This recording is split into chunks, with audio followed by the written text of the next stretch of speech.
Nigma Galaxy to był team, którego nie dało się pokonać w tamtych czasach? Dało się.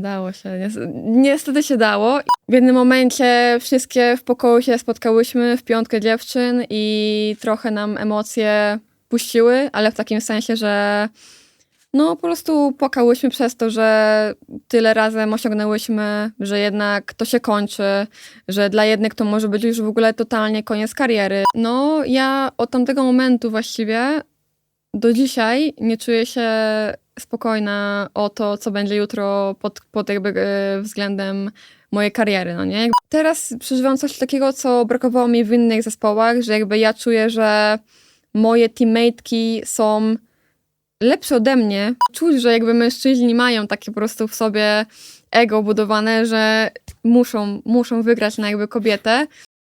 Sponsorem podcastu jest InStreamly, największa platforma do współpracy marek ze streamerami. Sponsorem podcastu jest Papito Energy. Kupisz na papitoenergy.com. Partnerem podcastu jest acegear.pl, sklep z najlepszymi peryferiami dla graczy.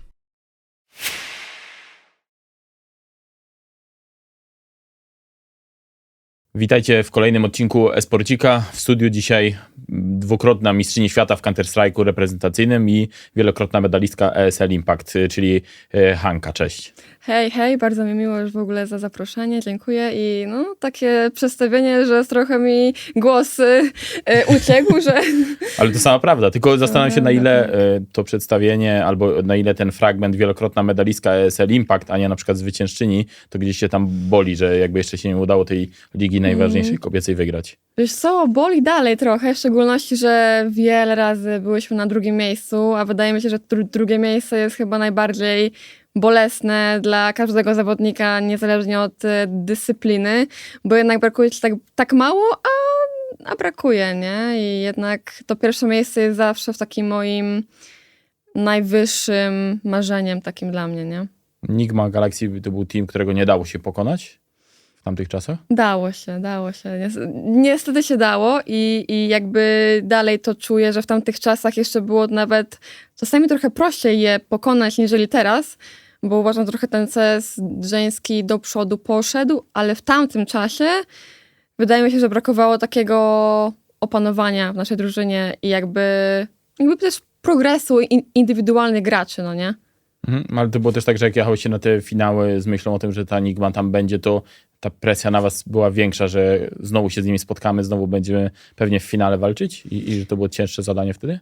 Wiesz co, my zawsze jechałyśmy z pewnością, że w ogóle wygramy na nie, bo uważam, że nasze takie morale teamowe też w ogóle są fakt, że przez cały okres mojej kariery pracowałam z psychologami, z performance coachami, też dało coś dużo do tego sukcesu całego. Ale nasze morale zawsze były wysokie, wiedziałyśmy, że możemy na nie wygrać, tylko właśnie zależy od tego dnia, nie? Zależy jak wejdziemy w mecz, zależy jak będzie mentalnie, czy komuś będzie się działo, czy będą heady, czy nie. No dużo aspektów, ale pewność siebie była zawsze. Trzykrotnie z nimi przegrałyście w finale. Który z tych finałów uważasz, że taki był najbliższy i mogłyście go faktycznie wygrać? No chyba Katowice, to tak w ogóle też cała otoczka tego była dla mnie bardzo ważna i dla całej drużyny była bardzo ważna, bo to jednak no Katowice, no legendarny turniej właściwie, więc tamten finał pamiętam, że był bardzo bliski i też pamiętam, że doping, który wtedy był chyba najlepszy w ogóle ze wszystkich turniejów Impactu, które doświadczyłam. No ale znowu detale zaważyły na tym, że one wygrały, a my byłyśmy na tym drugim miejscu, nie? Teraz jakbyś wygrała to ESL Impact, to dalej będzie smakować tak samo, jak wtedy by smakowało w czasach Nigmy? Właśnie dużo myślałam nad tym, dużo razy myślałam nad tym, szczególnie po zmianie drużyn, zmianie składów i wydaje mi się, że smakowałoby to inaczej, ale nie wiem, czy lepiej, czy gorzej jeszcze. Nie wiem tego, ale wiem, że na pewno nie byłoby to samo, co w tamtych czasach granie z polską drużyną na Nigma Galaxy, nie na Imperial Females. Tak, więc to jest coś innego teraz, mi się wydaje. To był team, który u was wzbudzał takie większe poczucie tego, żeby się przygotować bardziej do turnieju i na przykład więcej czasu poświęcałyście razem z trenerem Adrianem na to, żeby ten team rozpracować przed finałami na przykład ESL Impact? Tak, no wydaje mi się, że ogólnie Nigma Galaxy i teraz Imperials, jakby one tą poprzeczkę stawiają najwyżej z całego damskiego CS-a, więc wydaje mi się, że każdy team chce im dorównać, więc też jakby wychodzi na to, że trenujemy coraz ciężej, żeby po prostu wygrać na nie. Więc wydaje mi się, że ta praca była włożona naprawdę ogrom tej pracy ze strony Adriana, ze strony dziewczyn. Ale dalej wydaje mi się, że to było jakby doświadczenie w wielu aspektach. Ale doświadczenie w tym, że one po prostu jako indywidualne zawodniczki mają większe doświadczenie w turniejach, nie wiem, lanowych, grają dłużej w tego CS-a i tego wam zabrakło, czy doświadczenie bardziej w składzie? Wydaje mi się, że to przez te właśnie indywidualności, które były w Enigmie wtedy, często one właśnie zaważały nad tym, nie? Jakieś takie w ogóle hero playsy, na przykład nagle Anna robi znikąd 4 fragi w ogóle w najważniejszej rundzie. Tori wygrywa klacza, no nie? A u nas tego na przykład tak często nie było. Wydaje mi się, że to też przychodzi z czasem do zawodników, żeby czuć się komfortowo na finałach właściwie turnieju, żeby takie highlighty robić, nie? Anna jest taką zawodniczką trochę poza skalą dla was wszystkich jako tej kobiecej sceny, przez to jak dobrze indywidualnie gra i też co udowadniają te wszystkie nagrody, które otrzymuje jako zawodniczka? Czy już ta różnica jest teraz mniejsza i... Nie, uważam, że teraz ta różnica jest o wiele mniejsza niż była, ale jakby widzę to, że właściwie widzę zawodniczki, które są bardzo blisko, żeby jej dorównać, albo w ogóle już ją może nawet przegoniły w niektórych aspektach, ale koniec końców, no jednak to ona wygrywa te wszystkie nagrody, więc wydaje mi się, że to jest konsekwencja tych właśnie lat, nie? Ale teraz, w tym momencie jesteśmy jako w ogóle cała żeńska scena, uważam, najbliżej do tego, żeby ta rywalizacja była, no, bardzo bliska, no nie? To było tak, że wy na nią patrzyłyście jako na trochę taki wzór do tego, żeby ją gdzieś ścigać, czy traktowałyście po prostu jako zwykłą rywalkę, która, dobra, no trochę lepiej gra, trochę więcej wygrywa? Akurat ja z mojego takiego doświadczenia, jakby ja tak nie patrzę na innych graczy z perspektywy o nie, ale ona jest dobra, ale ona dobrze gra. Wiadomo, że jakby daję tym osobom respekt, bo oczywiście wygrywały przez tyle lat, ale zawsze czuję się o ten parę procentów lepiej, no nie? Od nich jakby wiem, że jestem dobra, że mogę na nie wygrać, mogę wygrać tak samo klacza, mogę zrobić mega w ogóle akcję. Tylko to jest właśnie wszystko w głowie, nie? Po tych już tylu latach pracy, czy to nawet z Eweliną, czy w ogóle, no po prostu głowa to jest wszystko, nie? To właśnie jak wy z tą głową pracowałyście, że jeśli jechałyście na kolejne finały, przegrywałyście ten finał z tą Nigmą, jechałyście na kolejne, przegrywałyście i tak 3-krotnie, później nie wiem, jechałyście na HLTV Awards, czyli jak ktoś nie wie, taką galę wręczenia nagród dla najlepszych zawodników na świecie i tam wiedziałyście już z góry, dobra, my tam zajmiemy drugie miejsce, no nie ma szans, że prześcigniemy tą Nigmę, to jest łatwa sytuacja do tego, żeby sobie z tym poradzić i jechać z chęcią na kolejne wydarzenie, czy kolejny event? Wiesz co, były takie momenty, że my właściwie tak kończymy turniej, zajmujemy to drugie miejsce i mamy z jednej strony, no fajnie, nie? Fajnie, że mamy to drugie miejsce, a nie załóżmy 4., 5. To jest super. Ale z drugiej strony był ten zawsze niedosyt i takie z tym niedosytem szły takie wątpliwości, czy my w ogóle, wiesz, a może zmiany, może musimy zrobić zmiany, może musimy kogoś w ogóle wywalić z drużyny, może musimy rolę zmienić. Dużo takich wątpliwości przez to drugie miejsce nam się pojawiało i wydaje mi się, że te wątpliwości trochę nas też doprowadziły do tych właśnie zmian, pójście w International. Ale mówię, raczej kiedy wchodziłyśmy w turniej, zawsze była taka z tyłu głowy, że my możemy wygrać na każdego, ale po turnieju były duże rozterki, bardzo dużo. No tak po czasie doceniacie bardziej, czy ty doceniasz bardziej te drugie miejsca w tych rozgrywkach, że kilkukrotnie udało się to powtórzyć? Na pewno. Jakby teraz widzę, że wiadomo, że jak się już jakby coś tam straci, tak, że już teraz na przykład no, nie zajmuję tych miejsc obecnie, to jakby widać, że naprawdę byłyśmy no, bardzo mocną drużyną i rzeczywiście byłyśmy taką topką. Bym powiedziała, że to było zasługą tego, że jednak ten team miał straszną taką jakby, no po prostu się przyjaźniłyśmy w tej drużynie polskiej jeszcze wtedy. I to nas tak, wydaje mi się, że wyniosło na wyżyny tego naszego poziomu grania, nie? Jak ty właśnie patrzysz w ogóle na całą tą przygodę z Navi, z tym polskim składem, tak już po czasie i teraz kilku miesiącach gry w międzynarodowym teamie? Widzę dużo różnic pomiędzy tym graniem właśnie w Navi, a graniem teraz w Big z w ogóle innymi osobami. Ale wydaje mi się, że taka największa różnica to jest to, że teraz bardziej czuję, że to jest taka moja praca, że jakby ja chcę się temu poświęcić, bo jakby czuję, że daje mi to naprawdę super życie, tak? Jakby czuję, że się spełniam w tym wszystkim i bardziej tak do tego podchodzę. A w tych czasach Navi to była taka moja czysta zajawka, nie? Jakby ja nawet nie patrzyłam na jakby pieniądze w tamtym momencie, można tak powiedzieć, no bo też byłam młodsza, też miałam inne rzeczy w głowie. No i sam fakt tego, że jakby grałam z moimi przyjaciółkami, to było takie dla mnie jakby go to, nie? Że ja jakby cieszyłam się z każdego eventu, z każdego bootcampu i tak dalej i nie patrzyłam na to tak bardzo jako pracę, no nie? Na ile te przyjaźnie i takie dobre relacje w zespole pomagają w budowie dobrej drużyny? Wydaje mi się, że to jest fundament tego wszystkiego. W sensie może nawet nie, że przyjaźń, bo wydaje mi się, że w teamie ludzie nie muszą się przyjaźnić, to jest tylko taki dodatek mały, ale ludzie muszą się na pewno rozumieć, żeby to działało i muszą się tolerować, nie? Muszą wiedzieć, że każdy jest inny, każdy ma inną rolę.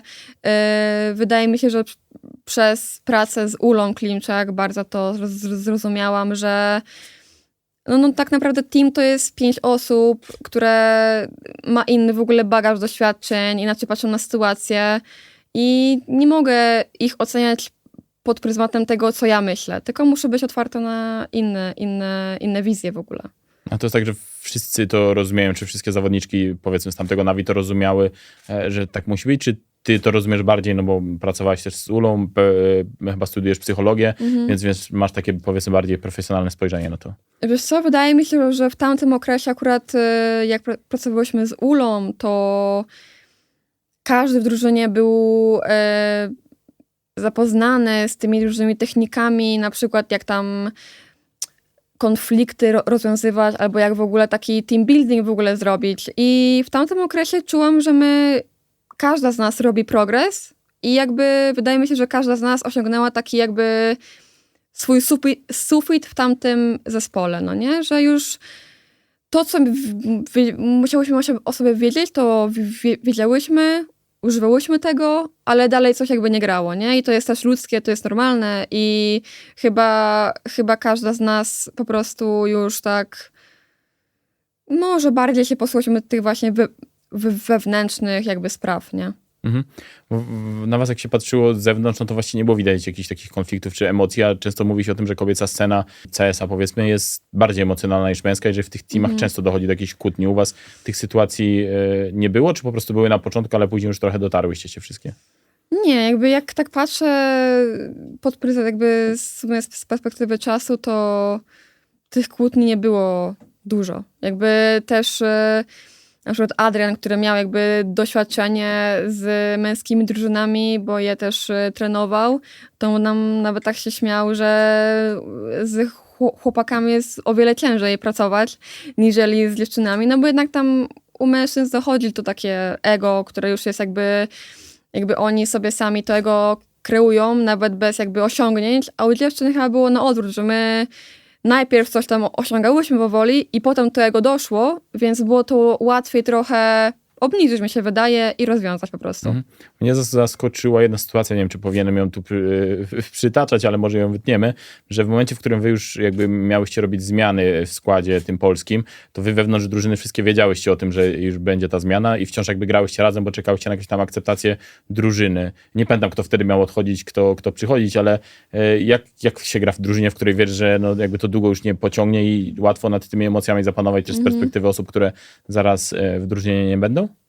Wiesz co, taki moment chyba przełomowy tego wszystkiego to było na HL TV w Serbii 2 lata temu. Wtedy właśnie był okres, gdzie wiedziałyśmy, że już grać razem nie będziemy w przyszłym roku, że właśnie czekamy trochę na informacje od Navi, trochę od innych dziewczyn, które tam testujemy i pamiętam, że to po prostu w jednym momencie wszystkie w pokoju się spotkałyśmy w 5 dziewczyn i trochę nam emocje puściły, ale w takim sensie, że po prostu płakałyśmy przez to, że tyle razem osiągnęłyśmy, że jednak to się kończy, że dla jednych to może być już w ogóle totalnie koniec kariery, dla drugich to może być w ogóle początek czegoś jeszcze lepszego. ale wtedy tak sobie czuję, że okazałyśmy no taką czułość po prostu, takie właśnie okazanie, że to jest jakby przyjaźń. Naprawdę to był, nawet teraz jak o tym myślę, to był taki bardzo ciężki okres, ten moment, no bo to jednak właśnie no tyle lat właśnie w sumie grania wspólnego, żeby się spotkać na HAL TV Awards i się pożegnać, nie? Kto w takich momentach decyduje o tym, kto odchodzi z tej drużyny i jak to jest komunikowane w ogóle wewnątrz? Czy to trochę takie wspólne wnioski są i I jednak w tamtym okresie Adrian miał taką rękę bardzo stanowczą i my też jakby mu ufałyśmy w tym wszystkim, ale każdy jakby był otwarty, żeby swoje zdanie powiedzieć i jakby był też właściwie no wysłuchany, no nie? Ale koniec końców też Navi uważam, że miało też wpływ na to, bo oni rzeczywiście no patrzyli na to, jak gramy, co robimy i tak dalej, więc też dbali o to, żeby ten team no, szedł w stronę progresu, a nie regresu. Ale koniec końców mi się wydaje, że to była taka decyzja drużynowa. Ale Adrian z taką pierwszą myślą wychodził raczej zawsze. i zawodniczki, które muszą w takich momentach pożegnać się ze składem, to rozumieją to, czy czasami udają, że rozumieją decyzję, a wewnątrz gdzieś tam czują taki zawód? No to jest ogólnie bardzo ciężkie, mi się wydaje, szczególnie na tej damskiej scenie, że właściwie ta scena powstała, kiedy my grałyśmy razem, tak? I teraz takie pożegnanie jest, no to jest strasznie duży jakby bagaż takich emocji, przeżyć, wspomnień. I wydaje mi się, że wiadomo, że mam w swojej pamięci rozstania, które skończyły się nawet za dobrze, a które skończyły się no bardzo źle na przykład.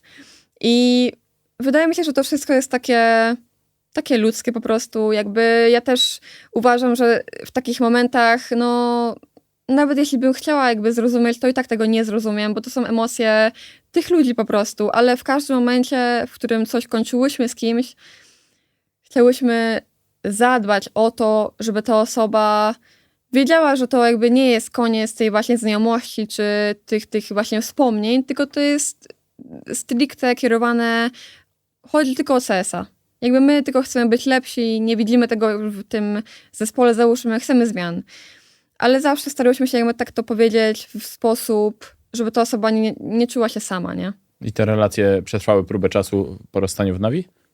Niektóre tak, niektóre samoistnie właściwie się skończyły, ale z większością osób, no jakby dalej mam żywy kontakt, jakby spotykamy się, jeździmy na różne inne turnieje. Też fakt tego, że dziewczyny Angelka, 3-letni grają też teraz w lidze, na przykład Impact, też to jakby ułatwia kontakt, no bo mamy od razu taki wspólny temat. I też to jest takie fajne, że się wie, że na scenie się ma takie wsparcie w innych drużynach, że się wie, że nawet jak mecz się wygra, to widać takie wsparcie od właśnie Angeli, Leti, pomimo tej właśnie przeszłości. Wy jak patrzycie na tą, albo ty jak patrzysz na tą przygodę z Navi, to które takie wspomnienie w tobie siedzi najbardziej, jeśli chodzi o ten okres? Wydaje mi się, że to pomimo wszystko pomimo tej Ligi Impact, która wiadomo, że była najważniejsza przez cały ten okres trwania, to ja najbardziej wspominam, no najlepiej właściwie to Bali, gdzie wygrałyśmy Mistrzostwo Świata. To było takie dla mnie dość przełomowe, bo jakby cała otoczka tego, że jadę na drugi koniec świata, żeby grać w grę, jakby pierwszy raz byłam tak daleko od domu przez moją pasję właściwie.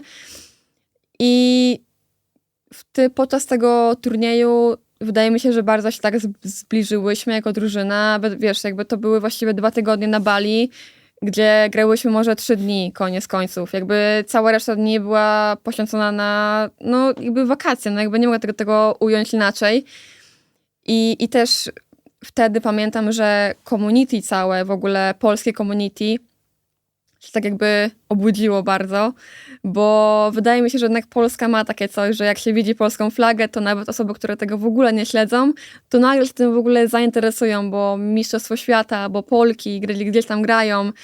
I pamiętam, że wtedy strasznie duży odzew taki pozytywny dostałyśmy od no masy ludzi, nie? Więc no niesamowite w ogóle wspomnienia z tego czasu mam. Przy tym drugim Mistrzostwie Świata 2 lata później też mam wrażenie, że właśnie znowu był taki boom na ten kobiecy e-sport, co prawda już po waszym sukcesie, ale że też poza tą bańkę naszą e-sportową to zdołało wyjść, bo sporo tam mediów o tym pisało, gdzieś tam sporo influencerów też was pokazywało gdzieś jako te mistrzynie świata, więc to też pewnie jest budujące wtedy. To jest prawda akurat. Właśnie to jest ta różnica, że jak gramy tego Impacta, to nie ma aż takiego zainteresowania od strony jakby poza taką naszą bańką, powiedzmy, tak? A jak gramy te Mistrzostwa Świata, to jest w ogóle inny rozmiar. Nawet jak, nie wiem, idę do mojej kosmetyczki, to ona mi nagle mówi, że Hania, czemu ja cię widzę w ogóle na Onecie, gdzieś tam w ogóle z pucharem, z flagą Polski? A, bo wiesz, tam coś tam sobie wygrałam, nie?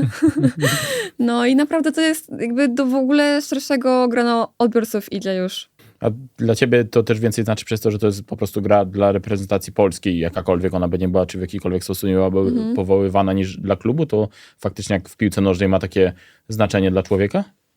Wiesz co, na początku, jak jechałyśmy na ten turniej właśnie pierwszy w Bali, miałam takie myślenie, że to w ogóle mnie jakby nie dotknie pod tym względem, że ja reprezentuję Polskę, kraj i tak dalej, ale rzeczywiście jak już wygrałyśmy to i wyszłyśmy z tą flagą Polski i śpiewałyśmy ten hymn w ogóle na ogromnej scenie, to tutaj tak do mnie dotarło, że jednak no ja dosłownie jestem jakby reprezentantką Polski. To jakby, i wtedy tak trochę do mnie doszło, że wow, nie? Że jednak to ma duży wpływ na w ogóle otoczenie i jakby na mnie też koniec końców. I wtedy czułam się taka dumna z tego po prostu, że jakby doszłam do takiego momentu, że no mogę się pochwalić czymś takim, co większość ludzi nie może o tym mówić, tak? Więc to jest coś takiego, że jest to moim takim, no marzeniem spełnionym. I czujesz, że któryś sukces klubowy może kiedyś ci pomóc poczuć się podobnie, jak wtedy po zdobyciu tych mistrzostw świata?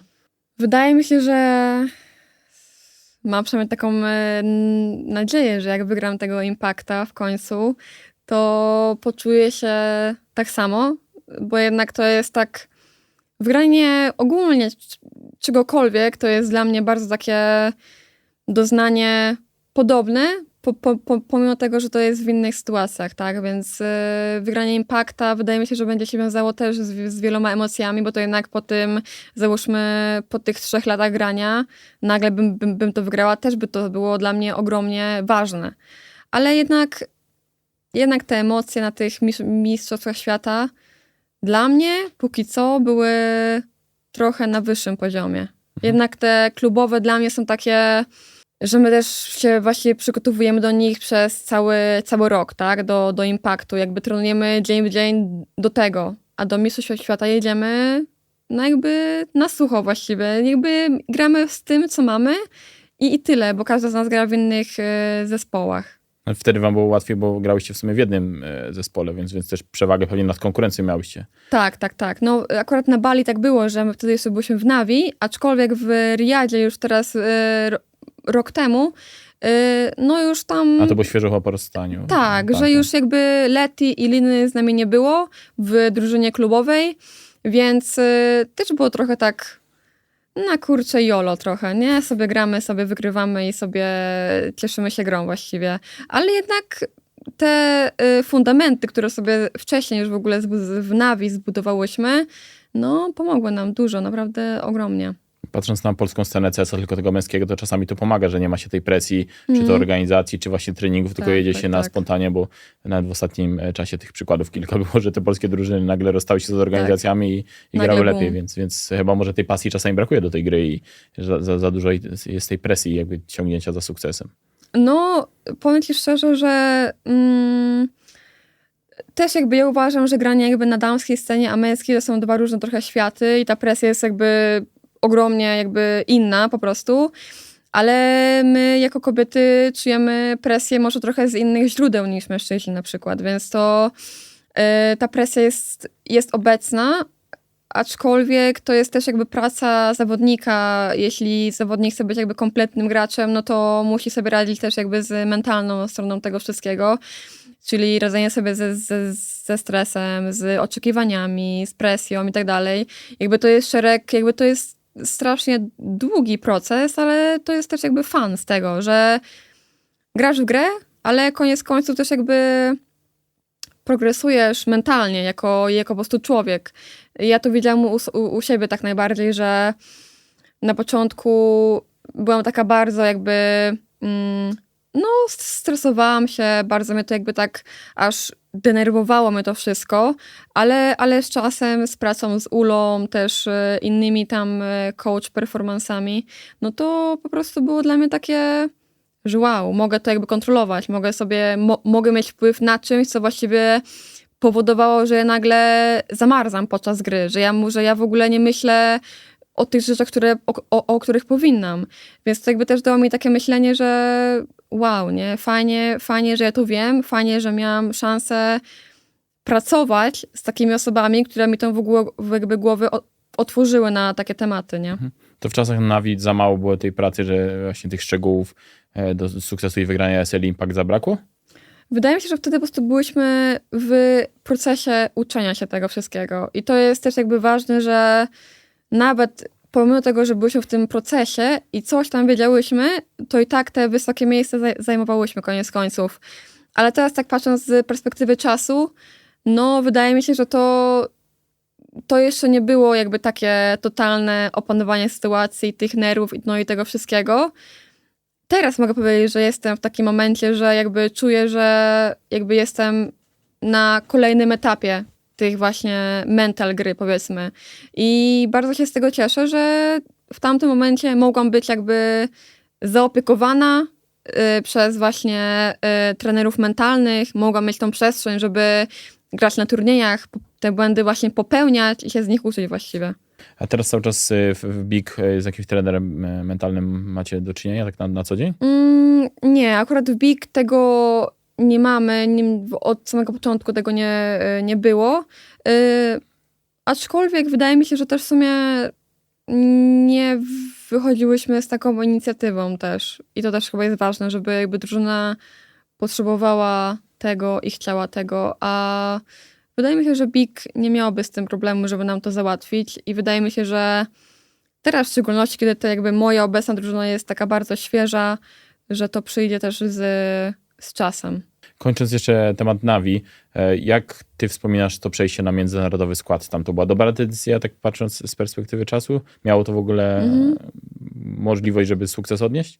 Ja pamiętam, że ja byłam zawsze fanką tego, żeby w ogóle pójść w International, że ja chciałam bardzo tak się rozwinąć pod tym kątem, żeby też jakby trochę wyjść ze swojej bańki komfortu, z takiej strefy po prostu komfortowej, no bo jednak granie w jednym języku to jest w ogóle coś innego niż granie w obcym języku, więc dla mnie to było takie trochę wyzwanie, które chciałam bardzo podjąć, więc tak nawet trochę mogłabym powiedzieć, że naciskałam, żebyśmy to zrobili. No bo jednak jeśli będziemy szukać tych osób z Polski, to zamykamy się tylko na parę opcji, a jeśli będziemy szukać już tu dalej, na jakby właściwie całą Europę, to jest tych opcji o wiele więcej. I rzeczywiście jak wzięłyśmy Astrę i Martę do zespołu, to czułam, że jakby ta drużyna może coś zdobyć, ale miałam z tyłu głowy takie już przeczucie, że charakterowo coś tu nie gra, nie? Że jednak te osoby, te charaktery się trochę ścierają w miejscach, gdzie się nie powinny ścierać w drużynie. Też ogólnie taka bariera językowa w pewnych momentach zaczęła istnieć. Jakby robiłyśmy co mogłyśmy, ale uważam, że jednak to po prostu nie była ta drużyna, która wygra. I to rozstanie z Navi było spowodowane tym, że wy już po prostu stwierdziliście, że nie chcecie dalej grać, czy Navi stwierdziło, że z tej sceny kobiecej rezygnuje?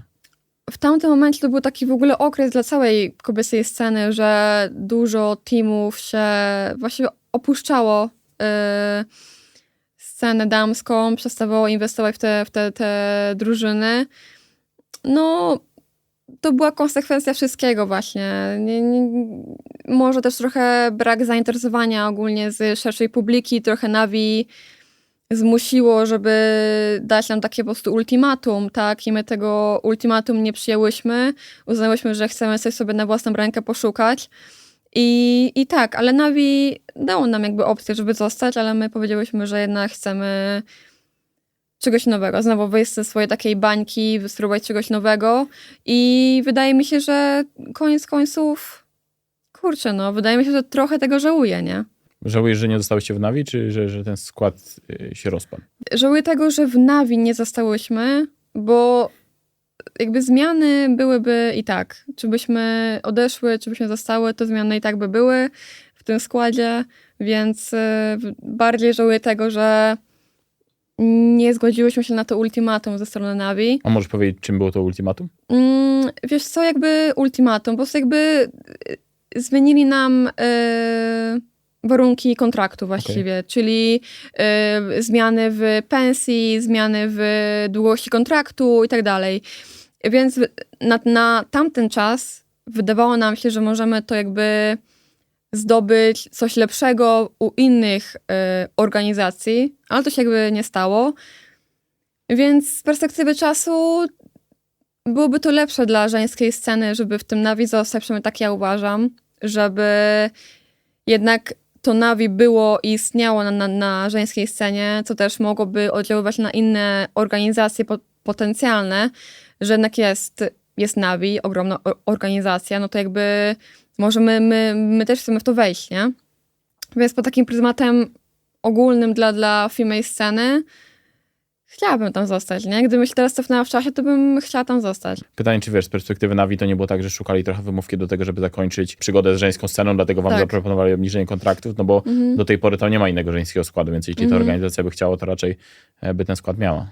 Też jakby nie ma co się oszukiwać, że jednak ta scena żeńska, no przynajmniej z mojej jakby takiej perspektywy, no nie jest to najbardziej opłacalny biznes, który możesz podjąć w swoim życiu, aczkolwiek no jednak były te drużyny, jednak ten ESL wspierał te organizacje, które inwestowały, też wspierał finansowo i tak dalej, ale kiedy to się jakby skończyło i ten ESL już tego nie wspierał, no to wiadomo, że zostały tylko takie organizacje, które mogły sobie na to pozwolić, nie? I po prostu wtedy w każdym teamie, niezależnie od regionu albo od w ogóle marki tej organizacji, jakby wszelkie kontrakty zostały obniżone po prostu. Więc to chyba po prostu nie było ze strony Navi, że oni chcieli się mega nas pozbyć, tylko jednak po prostu im to się jakby przestało opłacać na taką skalę, nie? A w tym międzynarodowym składzie miałyście jakieś organizacje, z którymi byłyście blisko do dogadania się?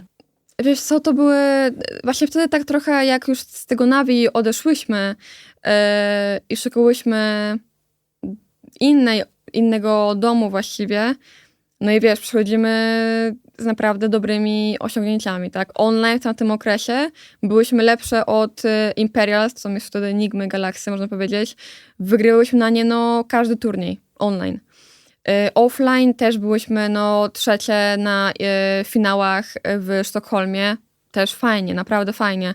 A koniec końców to jakby nie dało nam nic, bo nie było w ogóle zainteresowania w tym, żeby nas wziąć właściwie. Wiesz, i wtedy tak dużo osób pisało, ale żeby przejść na głębsze jakby rozmowy, to właściwie kończyło się bez odpowiedzi, nie? I co wtedy sobie myślałaś jako zawodniczka CS-a, która dopiero była na kontrakcie, miała pensję stałą i nagle jest bez niczego, że to już może być koniec kariery? No, ja od tamtego momentu właściwie do dzisiaj nie czuję się spokojna o to, co będzie jutro pod jakby względem mojej kariery, no nie? Jakby tamten moment dał mi takie spojrzenie, że no to jest taki bardzo ruchliwy temat, tak, że to może być w jednym roku to może być super, a w kolejnym to już może w ogóle to zniknąć, może impact może w ogóle zniknąć, tak? Może właśnie nie będę miała pensji. Wtedy tak zaczęłam myśleć strasznie jakby co ja w ogóle chcę robić poza tym CS-em, no nie? Jakby też miałam te 20 lat, też jakby nie miałam takiej mega presji otoczenia, że ja muszę teraz coś znaleźć, muszę mieć pracę, muszę mieć pensję, no bo nie, no bo mam wsparcie rodziców, jakby jestem mega wdzięczna za to, że mogę być w tym aspekcie przynajmniej spokojna, ale dało mi to do myślenia, że to nie jest takie stałe wszystko. I kiedy ta oferta od Big się pojawiła i w jaki sposób do tego w ogóle doszło? Jakby ja wiedziałam, że Big trochę tak już mnie chciało od dłuższego czasu, ale w tamtym okresie po prostu jakby dostałam ofertę już właściwie po nowym roku, można powiedzieć, że po tym HAL TV Awards tak ja już wiedziałam mniej więcej, że to BIG jest zainteresowany mną. I tak sobie rozważałam, czy to może jest fajne, czy może bym chciała z jeszcze tą moim korem zostać, na przykład, czyli z Wiką, Astrą, tak, to dużo myśli, dużo rozważań, ale powiem szczerze, że w tamtym momencie tak patrzyłam, to była jakby BIG, to była moja jedyna opcja, która dawałaby mi jakikolwiek zarobek w tamtym momencie. Czyli nie powiedziałabym, że poszłam tam dla pieniędzy, dla tego kontraktu, ale wydaje mi się, że to był ogromny jakby aspekt tego, dlaczego jakby zgodziłam się na to, żeby tam grać, nie? Już nie chcę pytać o kwotę, ale to było tak, że to już był kontrakt w nowej rzeczywistości, w tej, w której te mniejsze kontrakty w drużynach innych się pojawiły? Tak, to już było jakby w tym mniejszym przedziale właściwie, ale jakby też dla mnie to było wystarczające w tamtym momencie, bo jakby ja też wtedy w sumie miałam takie myślenie, że właśnie muszę studia zacząć, muszę coś zrobić dla siebie, bo ja nie mogę żyć z tego, że ja muszę liczyć na coś, co może w ogóle nie przyjść, że ja będę liczyła na jakieś ogromne kwoty, a to przecież w ogóle nie są realia żeńskiej sceny. Więc poszłam na studia, zaczęłam trochę tak działać w ogóle no poza tym CS-em, żeby tak poczuć, że ja mam taki plan B i taką poduszkę, że mogę sobie upaść, nawet jeśli mi CS nie wyjdzie, to sobie będę mogła do tego wrócić. I chyba to jest taka lekcja, którą wyniosłam z tego okresu właśnie pomiędzy Navi a BIG, że no żyłam w takim trochę stresie po prostu, nie? Że ja nie wiem, co będzie, nie wiem, czy będę grała, czy już to może właśnie jest koniec mojej kariery. Też Impact, no robi coraz mniej tych turniejów, tak, więc to już też jakby patrząc na ogół, ta scena nie rozwija się aż tak, jakbyśmy to sobie tego oczekiwali i sprawia to, że dziewczyny no nie mogą sobie spokojnie grać ani żyć na jakby pensji, która teraz jakby oferują drużyny. To o tym jeszcze porozmawiałem o tym planie B, ale przy tym BIG trochę chciałem zostać. Jasne. Po tych kilku miesiącach gry dla BIG i wynikach, które osiągałyście, miałaś takie momenty, że to się za chwilę może faktycznie skończyć, no bo te wyniki nie są takie, jakbyście tego oczekiwały, czy jakby oczekiwała tego organizacja? Wiesz co, ja w ogóle na początku BIG miałam strasznie taki ciężki okres, przez to, że no tak miałam w głowie, że właśnie złą decyzję podjęłam, że no bo miałam już ofertę na przykład, żeby grać w miksie z Wiką, z Giuliano, z Kiosą i tam Wien, z tego co pamiętam. I to była oferta naprawdę jakby fajna pod względem CS-owym, ale nie dawała mi tego jakby aspektu pensji właściwie. I wtedy tak pierwsze miesiące w BIG były takie dla mnie bardzo stresujące pod tym względem, że właśnie i te rezultaty nie były takie dobre i te wyniki były mega średnie i też w ogóle taka nowa rzeczywistość moja, że ja tam właściwie prawie nikogo nie znam, jakby tak mega, trener w ogóle inny. Właśnie, aspekt trenera w moim przypadku był dla mnie bardzo ważny, bo ja przez całą jakby swoją karierę, no to Adrian był moim trenerem i ja po prostu jakby moja wizja pokrywała się z jego wizją, przez to, że jakby on mnie nauczył wielu rzeczy w CS-ie od podstaw i teraz właściwie zaufanie innemu trenerowi, który ma totalnie inną wizję tego wszystkiego, która jest w wielu aspektach sprzeczna z moją wizją.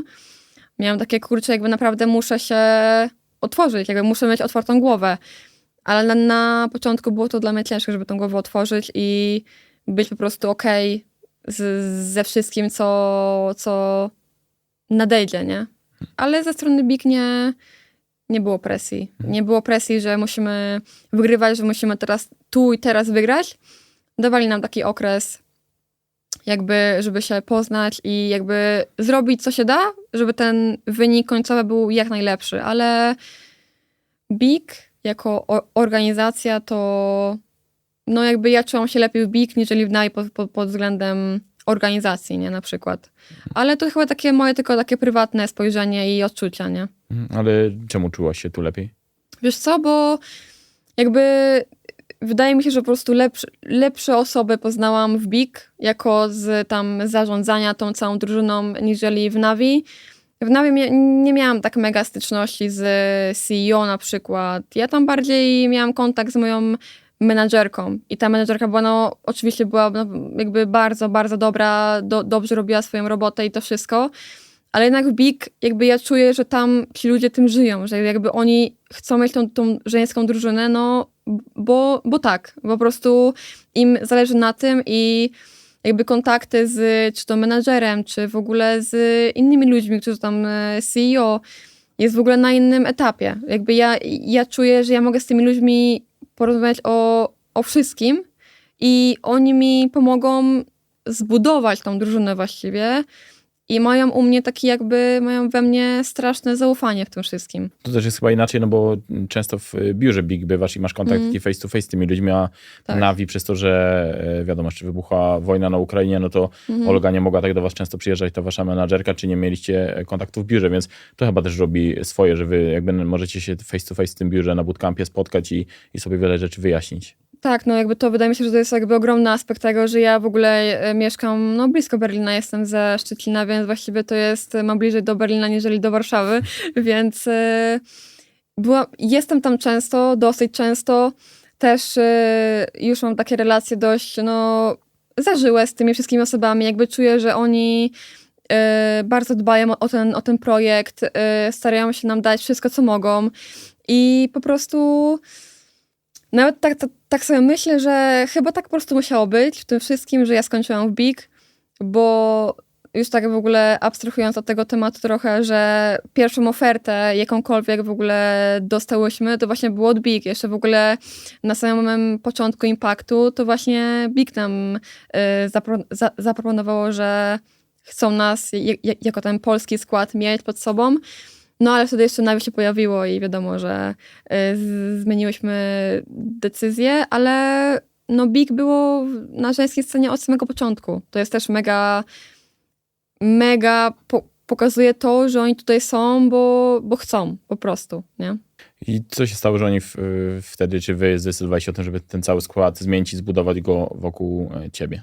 To ten w ogóle właśnie okres pomiędzy tym właśnie ostatnim sezonem Impaktu, który no niestety się nie udał, bo nie dostałyśmy się na finały lanowe.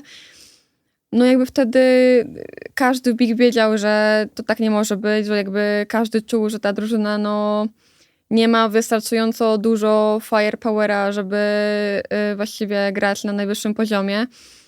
I ja od początku jakby dawałam im taką jakby moją wizję, że jakby słuchajcie, no jakby ja wiem, jak to musi wyglądać, jakby ja znam prawie każdego na tej scenie już teraz obecnie. Wiem, kto jak gra, wiem, kto jak pracuje, wiem, kto jak jest mentalnie też. Jakby dajcie mi światło zielone, żebym ja to sobie tam zbudowała z waszym budżetem, wszystko będzie w porządku, nie? Tylko żebym miała takie spokojną głowę, że wy będziecie i wy to jakby tego chcecie, no nie?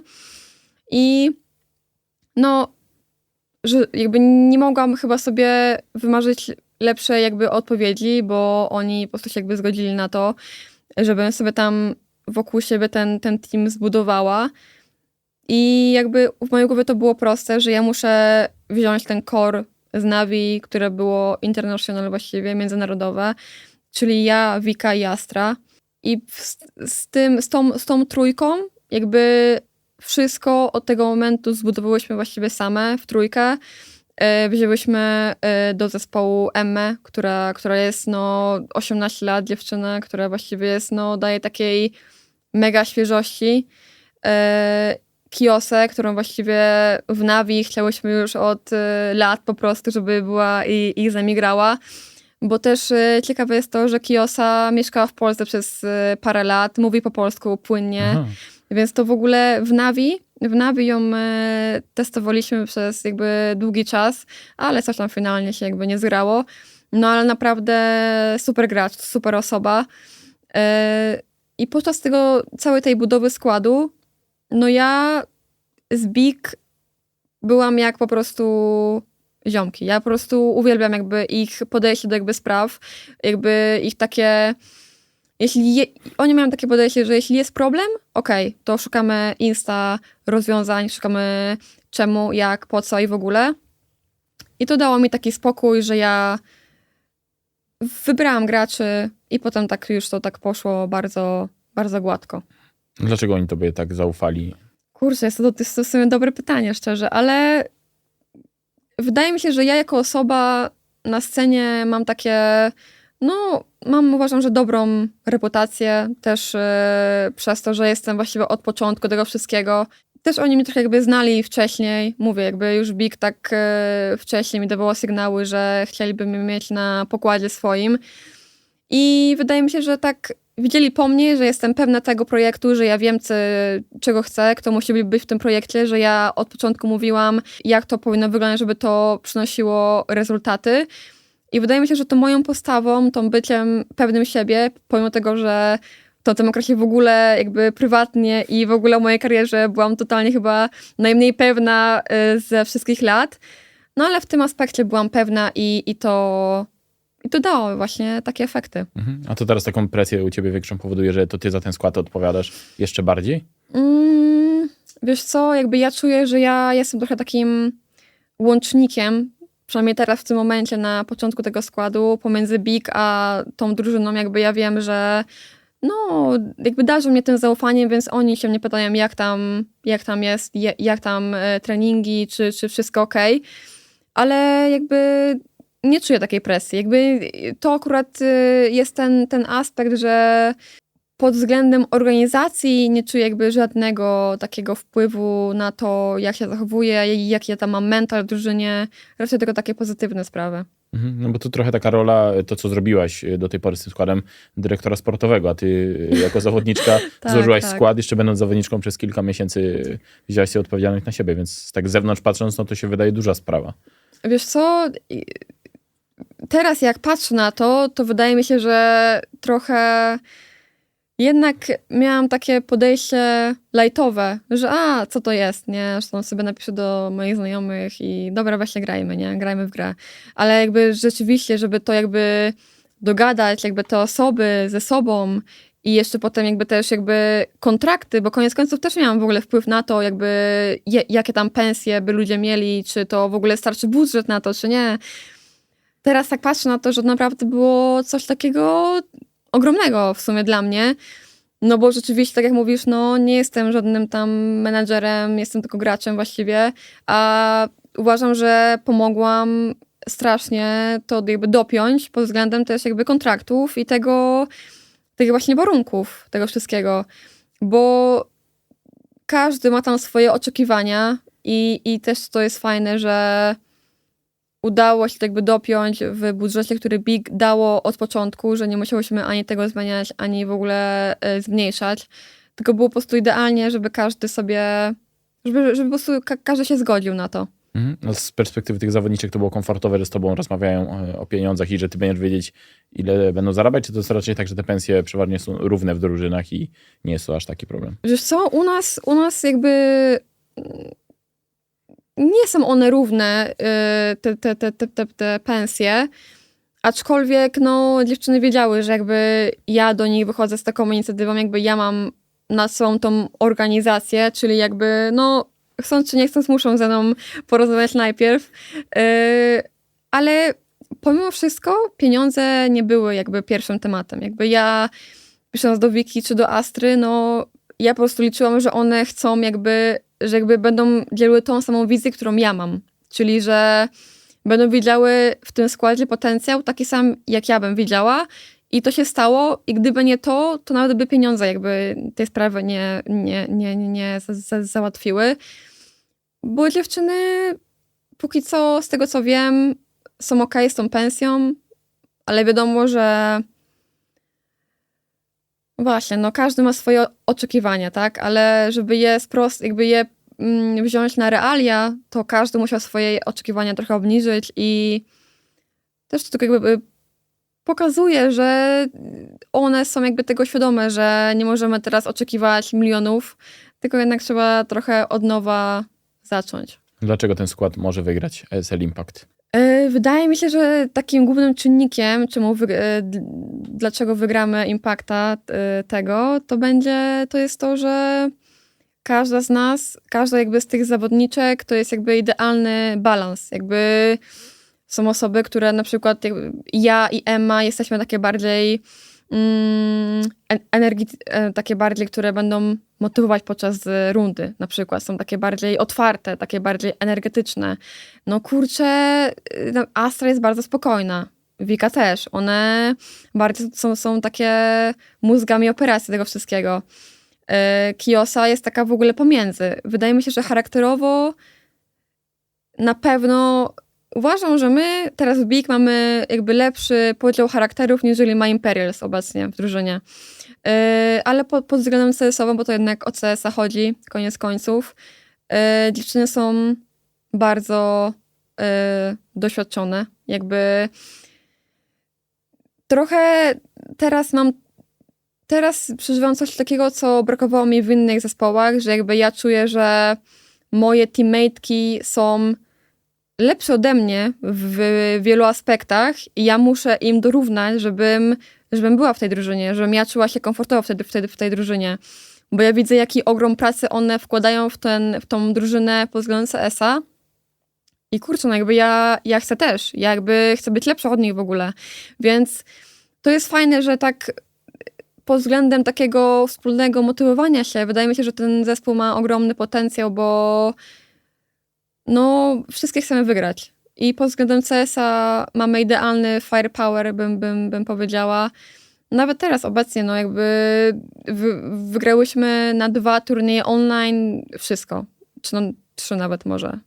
No nie jestem pewna, ale online póki co, no to wygląda świetnie, nie? Jakby wiadomo, że też można mówić, że to jest taki honeymoon trochę, ale jakby ja widzę w tym potencjał, bo też mówię, ten taki mental nasz jest trochę bardziej zaawansowany po tej całej pracy we wcześniejszych drużynach. I Imperial dalej, czyli była Enigma Galaxy, jest dalej takim rywalem numer 1 dla was?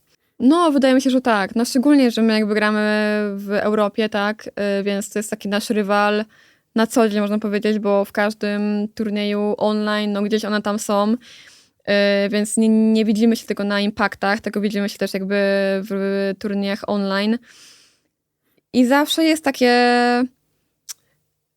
lekka presja, kiedy się gra na nie, szczególnie z nową drużyną, no bo nie wiemy, jak to będzie wyglądać trochę. Jakby jest dużo takich niewiadomych, które powodują stres trochę większy niż w normalnych takich spotkaniach na inne drużyny, ale finalnie jakby one są takim naszym celem. A jak to było z tą twoją krótką, jednoturniejową przygodą z Imperial? Bo widziałem, że grałaś jeden online'owy turniej. To była taka tylko pomoc jednorazowa, bo nie miałaś wtedy składów Big, czy była szansa na to, że ty tam na dłużej trafisz?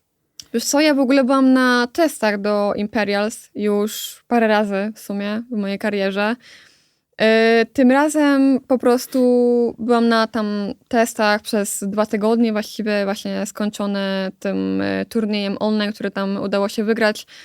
Ale całe te testy, no, przebiegły w porządku. One mnie tam testowały wraz z inną zawodniczką, ale finalnie uznały tam, że bardziej im pasuje inna zawodniczka. Nie dawała mi w sumie jakoś tak mega dużo feedbacku nawet. Jakoś tak mi to przeszło normalnie, nie? Że miałam te testy, ale jakby ja też czułam, że bo to było w ogóle w trakcie, jakby kiedy ten skład był taki bardzo szybko po tym impakcie, po jakby końcu sezonu, czyli jeszcze byłam w okresie, że nie wiedziałam, o co chodzi w sumie trochę z tym wszystkim i cieszyłam się z takiej opcji, że mogę sobie pograć, coś zobaczyć, ale teraz patrząc, to bardzo się cieszę z tego, że jestem tu, gdzie jestem i z tymi osobami, z którymi jestem, bo kurczę, coś w tym Imperials mi tak po prostu nie gra, ale tak z perspektywy jako osoba. Znaczy, bo mi się wydawało na tych imprezach typu HLTV Awards, które miałem okazję odwiedzać go, powiedzmy osoba postronna, że to Imperial wcześniej Enigma Galaxy zawsze to był taki team trochę z boku, że jakby wy tam nie miałyście takich relacji, że na tej imprezie trzymałyście się razem i ten czas razem spędzałyście, tylko że to był taki team zupełnie gdzieś tam powiedzmy ponad skalą, ale nie jeśli chodzi o wyniki, tylko trochę o charaktery, że jakby nie pasujecie do siebie i rzeczywiście tak jest, że to jest taki team trochę poza sceną, że on sobie sam gdzieś funkcjonuje, czy mimo wszystko to jest takie złudne moje spostrzeżenie? Wydaje mi się, że trochę masz w tym racji, bo tak naprawdę no nawet pamiętam, że jakby na turniejach, wszelkich turniejach, no Imperial są takie bardziej na uboczu, one tam czas spędzają z sobą i tak dalej. Nie ma takiej integracji pomiędzy drużynami, są jego takie pojedyncze relacje może, ale to nie jest tak na ogół. Co też trochę tak, kurczę, kolidowało z moimi takimi, z moim byciem po prostu, bo ja na ogół jestem bardzo otwarta, jakby ja lubię nowe kontakty, lubię pogadać z ludźmi na różne tematy, a od nich tego nie czułam. I mówię, jakby byłam na tych testach u nich już parę razy właściwie w swojej tam karierze i zawsze coś mi z tyłu głowy mówiło, że jakby ten team jest tylko jakby nastawiony na wygraną, a nie jakby na relacje w taki jakby sposób, który ja bym sobie to widziała. Ale też to jest takie złudne, mi się wydaje, no bo jednak tyle wygrały, tak, więc muszą mieć ten swój patent dobry na to, jak się wygrywa, jak się buduje drużynę. Więc wydaje mi się, że to jest tylko taka preferencja moja, że ja bym wolała pracować z osobami, które są bardziej takie otwarte, bardziej takie po prostu żywsze, można powiedzieć. I chyba to jest też okej, nie? To też jest chyba tak, że one wewnątrz drużyny widać, że się dogadują, bo na bootcampach miałem je wiele razy okazję gościć, tylko po prostu jak to na zewnątrz wychodzi, to mam wrażenie, że one są trochę bardziej zamknięte na te relacje zewnętrzne, więc może to z tego też wynikać. A ty dzisiaj po tych testach właśnie w Imperial i po tym, że finalnie one cię nie wzięły do drużyny, masz z tyłu głowy coś takiego, że pokażę wam, że to był błąd? Wiesz Bardziej się to co? motywuje?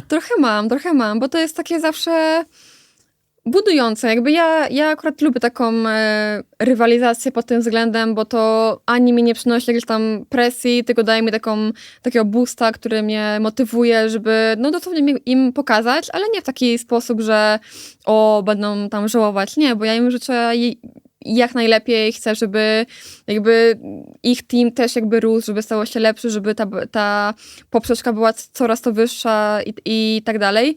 Ale ja z takiego punktu jakby indywidualnego jakby oczywiście, że chcę im pokazać, że patrzcie, co straciliście, no nie? I to jest też takie pewnie ludzkie, normalne, że chcę pokazać jakby moje możliwości, w szczególności jakby grając na nie. Trochę chciałbym jeszcze porozmawiać o scenie tej kobiecej CS-a, bo trochę już o tym rozmawialiśmy i jakby nie jest tajemnicą, że sporo organizacji zrezygnowało z tej sceny. Ty myślisz, że jest to zrozumiałe, albo widzisz jakąś szansę na to, żeby ten trend się miał odwrócić i żeby znowu organizacje sięgały po kobiece teamy?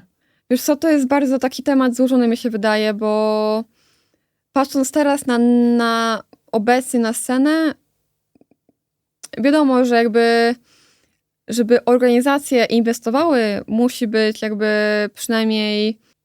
być duża jakby rzesza odbiorców, żeby to w ogóle się klikało, żeby to miało w ogóle jakiś tam profit, tak? A obecnie ten impact wydaje mi się, że nie jest w najlepszym momencie pod względem tych wyświetleń i zaangażowania fanów i tak dalej. Wydaje mi się, że to jest trochę też po części przez to, jak to w ogóle ESL sobie tam to opracowuje i jaki dał biznesplan na tą Ligę Impaktu. No ale obecnie nie wygląda to obiecująco, ale patrząc na poprzednie lata, już tak wiele razy myślałam, że nie wygląda to obiecująco, a kolejny rok i to są kolejne turnieje, kolejne inwestycje od ESA, więc może ten mój obraz tej sceny jest trochę gorszy, niżeli jest w realiach. No bo koniec końców jakby mamy co grać, tak? Jakby są turnieje online, są turnieje offline.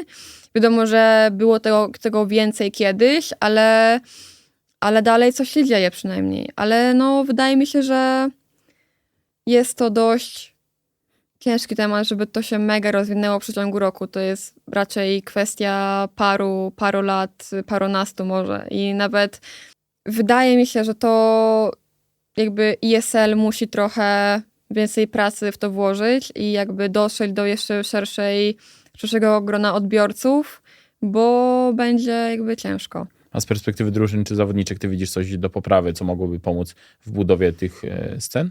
Wiesz co, wydaje mi się, że po prostu na żeńskiej scenie brakuje takich jakby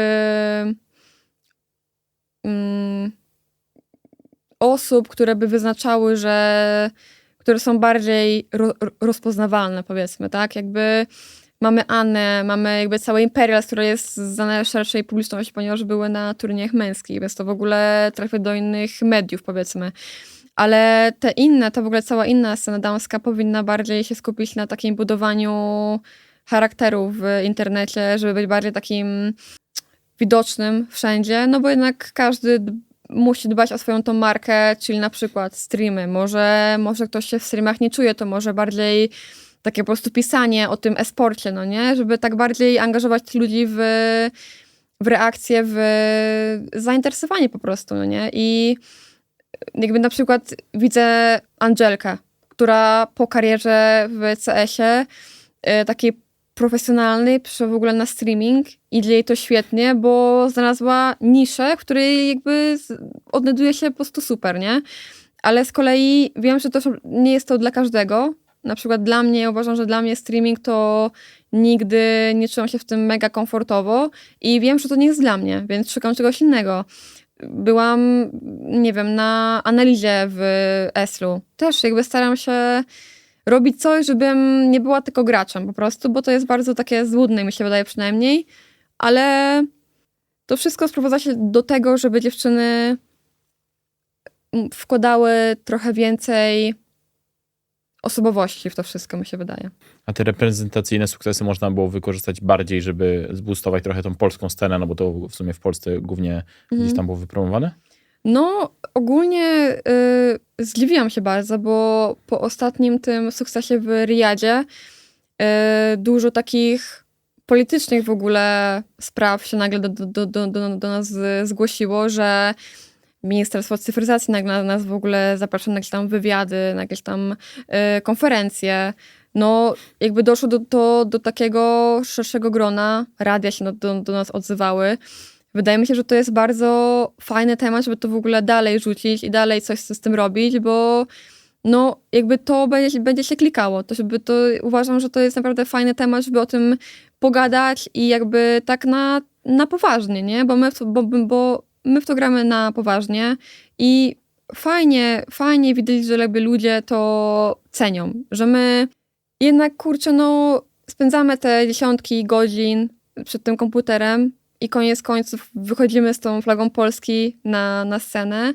Wydaje mi się, że to jest bardzo fajny temat, żeby to właśnie poruszyć i jakby porozmawiać na głębsze tematy już, nie? Tylko właśnie ta medialność to jest jedno, a drugie to jest zbudowanie sceny takiego podstaw, Tak. nie wiem, turniejów, drużyn i tak dalej. Ty widziałeś, że po tych sukcesach, nie wiem, zgłosiły się do ciebie kolejne dziewczyny młode, które chciały zacząć grać i pytały się, gdzie mogą, a no nie było gdzie? To jest też taki aspekt, który trochę mnie tak smuci po prostu, że brakuje takich młodych talentów na scenie, no bo ja tą swoją grę zaczynałam nie na Impactach, czy na jakichś tam turniejach, nie z pensją, w ogóle bez pensji jakiejkolwiek, na jakichś w ogóle turniejach podwórkowych, Super Game, czy jakieś takie inne mniejsze turnieje, no. Wtedy było naprawdę po prostu masa nowych talentów, młodych dziewczyn i to było no niesamowite. Teraz wydaje mi się, że przez to, że na podwórku polskim nie ma takich możliwości, żeby się gdzieś tam pokazać, jest bardzo ciężko się przebić do tego właśnie poziomu europejskiego, powiedzmy, no bo to tak po prostu nie działa, nie? Jakby no nawet Dong musiał być najpierw w Akademii Spirit, żeby gdzieś tam dalej dojść, więc to bardzo, bardzo ciężko, no bo mówię, no na naszym podwórku nie ma takich możliwości póki co. A to jest tak, że dziewczyny po prostu też przestały w tego CS-a grać i poszły w inne gry, czy one grają, tylko po prostu nie mają gdzie się pokazywać? Kurczę, ciężko mi powiedzieć w sumie, bo wiadomo, że nie mam jakby statystyk na to i tak dalej, ale ja na przykład słyszę o mniejszej ilości dziewczyn grających w tą grę, niżeli wcześniej. Też wydaje mi się, że przez to, że trochę zmieniłam swoją bańkę taką, w której żyję i na co dzień się po prostu sobie tam gram. Ale czy gra mniej? Nie powiedziałabym. Wydaje mi się, że po prostu nie ma takiej możliwości, żeby być transparentny w tym, że gdybym ja teraz musiała tą karierę swoją zacząć od nowa, to wydaje mi się, że bym nie doszła do poziomu impaktu, no bo jak? No bo jakby gdzie mam sobie takie minimalne doświadczenie, albo nawet żeby się jakoś tak wyróżnić aimowo, no nie ma czegoś takiego. Zostaje face it i nie wiem, modlenie się, że szczęście cię trochę znajdzie i ktoś cię jakby zauważy, załóżmy. No ale to tak też nie można liczyć na szczęście tylko. To w którą stronę twoim zdaniem ta scena powinna się rozwijać? Czy powinno być więcej turniejów żeńskich? Nie mówię już tylko o Polsce, ale też o Europie i świecie. Czy właśnie, że kobiety powinny dostać więcej szans gry w tych turniejach otwartych, powiedzmy, czyli tak jak Imperial dzięki rankingowi zagrało na kilku tych męskich turniejach? I w ogóle tak od podstaw, żeby to zacząć, to wydaje mi się, że początkowo te właśnie regionalne ligi, bo wydaje mi się, że w innych krajach w ogóle są takie inicjatywy dla tylko regionalnych dziewczyn, więc może tylko jakby Polska trochę od tego odeszła, więc od tego by trzeba było zacząć, ale później uważam, że impact jest szalenie potrzebny, jakby impact musi być póki co, żeby te dziewczyny czuły jakby poczuły to, co muszą poczuć, żeby jakby progresować, tak, że one muszą jakby poczuć, że my gramy jako kobiety, czyli one mogą wygrać na kobiety, a później jest ten kolejny etap, czyli wygrywać na jakby mężczyzn, no bo to nie jest to samo. Więc wydaje mi się, że to wszystko jest jakby proces i właśnie bardzo fajnie, że Imperial już jakby to trochę przekroczyły, bo one już były na tych męskich turniejach, one wiedzą z czym to się je trochę bardziej. I to jest dobra motywacja dla tych osób, które już jakoś się w tym impakcie znalazły, ale nie są jeszcze aż tak doświadczone, że da się, nie? Że jakby to jest osiągalne w tym wszystkim. Więc wydaje mi się, że z czasem te invite'y przyjdą dla kobiecych drużyn i żeby grały w tych miksowych turniejach, ale póki co wydaje mi się, że jest to odległe trochę i impact jest fundamentem tego, żeby w ogóle kobiety mogły się dostać gdzieś tam dalej. Ty chyba mówiłaś, albo któraś inna dziewczyna, że jak trenujecie, to trenujecie właśnie z męskimi drużynami, no bez za mało kobiecych drużyn. Jak to faktycznie w praktyce wygląda? Wy trenujecie z tymi teamami z tieru pierwszego, czy jednak to są tam tiery dalsze? Wiesz co, to też to zależy w sumie od dnia, bo czasami uważam, że gramy na dobre zespoły. Wiadomo, że to nie są jakby zespoły typu tier 1, tier 2. To są bardziej zespoły z SEA Main, SEA Advanced, może czasami, jak już naprawdę jest dzień konia, załóżmy. Ale jest ciężko znaleźć jakby dobre praki, czyli takie właśnie jakby mecze treningowe właściwie na dobre drużyny, będąc kobiecą drużyną. No bo często ci mężczyźni po prostu wchodzą na jakby trening i jakby nie traktują tego poważnie i na przykład mecz tak normalnie trwa, załóżmy tam 45 minut, załóżmy, a ten mecz się kończy, załóżmy w trakcie 30 minut, załóżmy, bo oni po prostu raszują, w ogóle jakby nie podchodzą do tego taktycznie i jest to jakby przykre, nie? Bo my chcemy grać, chcemy jakby trenować, ale jest to utrudniane przez to takie właśnie community męskie trochę w takich aspektach właśnie treningowych. Ale nie jest to większość, są to takie właśnie trochę przypadki, nie jest to ciągle, bo uważam, że trenujemy na fajne drużyny też, które się starają, które są jakby na naszym poziomie i daje nam to dużo. No bo patrząc z perspektywy tych męskich zespołów, czasami faktycznie może to być problem, że nie wiem, trenują z kobietami, które obiektywnie patrząc są gorsze, jeśli chodzi o grę, więc jakby tutaj powiedzmy, że można ich gdzieś czasami usprawiedliwiać, chociaż mogli nie zgadzać się na trening, ale jak mówisz o tym lekceważeniu właśnie przez drużynę, to jest taki jeden z głównych problemów, z którym ty się w karierze spotkałaś, żeby dojść do tego momentu, w którym jesteś teraz, czy były inne jakieś takie problemy, które bardziej cię dotykały? Wiesz co, no na przestrzeni czasu to jakby wydaje mi się, że hejt był takim największym problemem, który tam spotkałam. Na początku. Na początku miałam takie problemy z tym hejtem, że jakby to tak trochę do mnie dochodziło i było mi po prostu przykro, że czemu tak jest i jakby trochę tego nie rozumiałam, czemu zostaję oceniona przez płeć w grze komputerowej. Ale na przestrzeni lat, jak coś już tam trochę taką swoją pewność siebie zbudowałam, to było mi z tym łatwiej i już tak do mnie to nie dociera właściwie ten hejt. Ale aczkolwiek takie lekceważenie przez przeciwnika no jest obecne jakby ciągle, nie? Czy to nawet na Faceicie, czy to nawet na turniejach takich właśnie miksowych, ESEA, jakby cokolwiek. To no czuć, że jakby mężczyźni mają takie po prostu w sobie ego budowane, że muszą wygrać na jakby kobietę i to w taki wręcz jakby abstrakcyjny sposób, nie? I czy ja mogę coś z tym zrobić? No nie, jakby mogę stać się lepsza, mogę grać więcej, żeby im pokazać, że no nie, jakby nie wygracie na mnie, załóżmy, nie? Ale trochę mi się wydaje, że taka praca w ogóle z hejtem na żeńskiej scenie to jest taka praca z wiatrakami trochę póki co, bo uważam, że ta świadomość trochę wzrosła przez właśnie Impakty, przez Imperial grającym na męskiej scenie i tak dalej. Aczkolwiek jest to dalej aspekt, który może zniechęcić takie właśnie nowe talenty, młode kobiety. Ty mówiłaś o tym, że właśnie ten plan B masz, no bo nie czujesz się pewnie na scenie. Co zrobić, żeby właśnie w takiej niepewnej sytuacji motywować się do gry? To jest łatwe, czy po prostu trochę się o tym na co dzień zapominać, że za kilka miesięcy ty możesz już być poza CS-em? No, dla mnie osobiście to było bardzo ciężkie, bo jakby też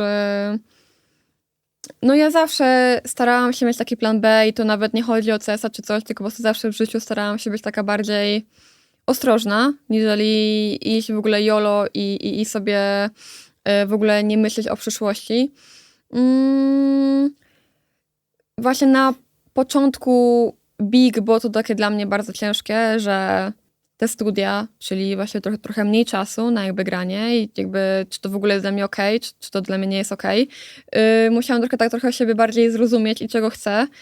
I zrozumiałam, że to da się połączyć, ale jest to bardzo, bardzo ciężkie i póki co jestem dalej w procesie takiego jakby szukania dobrej rutyny dla mnie, po prostu, żeby to wszystko połączyć i być po prostu jakby szczęśliwa i spokojna w tym wszystkim, bo wydaje mi się, że to jest ten właśnie aspekt, że nie wiem, kobiety no mają to z tyłu głowy, że to się może skończyć. Wydaje mi się, że mężczyźni na takim już tak tier 3, tier 2 nie mają czegoś takiego aż tak często i jest to taki po prostu no stres, ale czy to mnie jakoś tak blokuje przed graniem i jakby motywacją? No nie powiedziałabym. To co musiałoby się na scenie zdarzyć, żebyś ty już tak długoterminowo czuła się spokojnie? Wydaje mi się, że takie rzecz, która musiałaby się wydarzyć, to jakby właśnie to więcej inicjatyw od Impaktu, od innych w ogóle organizatorów, bo na przestrzeni lat dużo takich turniejów pobocznych w ogóle, które też miały w ogóle właśnie finały lanowe, przestało istnieć, bo pewnie z powodów budżetowych, aczkolwiek tego nie wiem. Więc więcej turniejów dałoby większy spokój mi, przynajmniej tak czuję i tego brakuje po prostu teraz, że nie mamy, mówię, no jest Impact, jest parę innych turniejów online, ale nie ma takiej stabilności w tym wszystkim, bo też jakby też jest to, że Impact wypuszcza ten swój kalendarz pod koniec roku, tak? I to jest jakby tylko na rok. Czyli teraz właściwie jakby jest koniec roku, więc właściwie nie wiem, czy może kolejny rok będzie Impact, czy może już to w ogóle jest ostatni Impact teraz obecny. No tego nie wiemy, bo to zawsze jest taki moment, że no właśnie nikt nie wie, nie? Co będzie dalej. To życzę ci w takim razie, żebyś tego spokoju zaznała, no i żebyś w końcu ten Impact wygrała, bo na pewno ci się to należy po tylu latach gry. Dzięki wielkie i oby tak było właśnie. Dziękuję ci za to, że wpadłaś, że przyjechałaś tu prosto ze Szczecina, tak jak mówiłaś, miałaś dalej niż do Berlina, więc tym bardziej doceniam. To była Hanka Pudlis, zawodniczka BIK aktualnie. Dzięki jeszcze raz. Ja wam dziękuję za oglądanie dzisiejszego odcinka. Na pewno tych kobiet u nas będzie więcej, bo już tam niektórzy się dopominają, żeby je zapraszać, a na pewno na scenie mamy nie tylko zawodniczki, ale też osoby pracujące na zapleczu, więc obiecuję, że w tym sezonie jeszcze jakąś kobietę ujrzymy. Jeszcze raz dziękuję za oglądanie. Dziękujemy tradycyjnie partnerowi głównemu Biosphere i partnerom Ace Gear, Genesis, InStreamly oraz Papito Energy. No i zapraszamy do oglądania innych odcinków.